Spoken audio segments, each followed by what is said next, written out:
On a quiet farm, there was a rooster named Ralph with one big problem. He couldn't crow. Every morning, the other animals would wake up to the sound of Farmer Joe's alarm clock because Ralph's attempts were unique. Instead of a proud cock-a-doodle-doo, Ralph let out a weak squeak. The chickens clucked in embarrassment, the cows rolled their eyes, even the pigs snorted in disappointment. "Ralph, you're a rooster," said Clara the hen. "You're supposed to wake up the farm." "I'm trying," Ralph squawked. "It's harder than it looks." Determined to fix his crow, Ralph went to the wise old owl for advice. "Try drinking honey tea before bed," the owl hooted. Ralph tried it, but the next morning, his crow sounded like a hiccup mixed with a sneeze. He asked the sheep. "Breathe deeply," they said.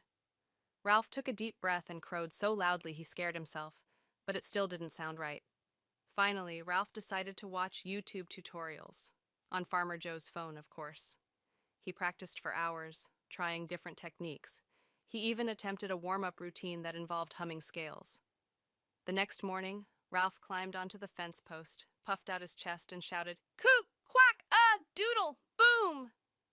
The sound startled the farm so much that Farmer Joe fell out of bed. The cows spilled their milk, and a chicken laid an egg mid-cluck. Ralph looked around nervously. "Better?" Clara sighed. "Well, at least it woke everyone up." From that day on, Ralph was known as the most unpredictable alarm clock on the farm, and while his crow never quite sounded right, it was definitely effective.